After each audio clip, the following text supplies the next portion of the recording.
Friends, ఈ ఇండ్లు చూడండి. ఇది ఉత్తరం వీధి కలిగిన స్థలం. అయితే ఈ స్థలంలో ఒక రూమ్కు ఒక డోర్ ఉంది. ఇక్కడ ఆగ్నేయంలో డోర్ ఉంది.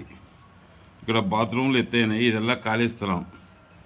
ఇట్లా ఉండకూడదు. ఇట్లా ఉంటే అనారోగ్య కారణంగా డాక్టర్లకు ఆసుపత్రులకు లాభం చేకూర్చడమా, అంగవైకల్యంగా సంతతి ఉండడమా ఇట్లాంటివి జరుగుతాయంటే వాళ్ళు పెద్దగా పట్టించుకోలేదు.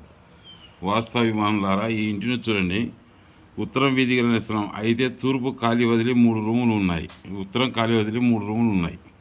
ఇక్కడ ఉత్తరం ఖాళీ ఉంది. నైరుతిలో ఉన్న రూముకు తూర్పు ఆగ్నేయంలో డోరు వస్తుంది. ఉత్తరంలో ఉన్న రూముకు ఈ స్థానంలో డోరు వస్తుంది. గేటు మాత్రం ఉత్తర ఈశాన్యంలోనే ఉంది.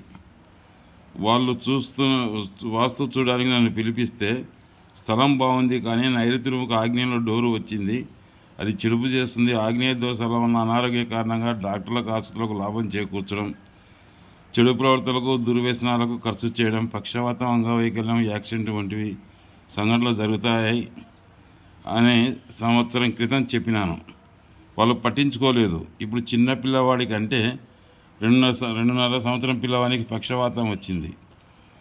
ఇప్పటికీ నేను కింద పటంలో వస్తే నన్ను పిలిపిస్తే నేను క్రింది పటంలో ఉన్నట్టు ఇల్లుని సరి చేసుకోండి, పిల్లవాడిని ఖచ్చితంగా నయమవుతుందని చెప్పి వచ్చినాను. ఈ క్రింది విధముగా ఇల్లు మార్చుకోండి, మంచి జరుగుతుందని చెప్పి ప్లాన్ ఇచ్చినాను. అంటే ఇక్కడ ఈ బెడ్రూమ్కి ఇక్కడ కిచెన్ చేసినాను. ఇక్కడ 2 అడుగులు తూర్పు, 2 అడుగులు ఖాళీ వదిలి ఇల్లు కట్టుకోమని చెప్పిన. తూర్పు 2 అడుగులు ఖాళీ వదిలి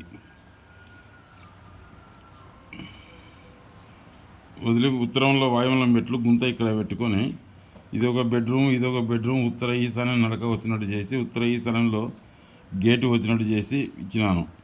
ఇది బెడ్రూము, మధ్యన హాలు, బాత్రూమ్, లెట్రిన్లు, ఇది కిచెన్, ఇది హాలు, సిట్అవుట్. ఇట్లా కట్టుకోండి, మీకు మంచి జరుగుతుందని చెప్పి వచ్చినాను.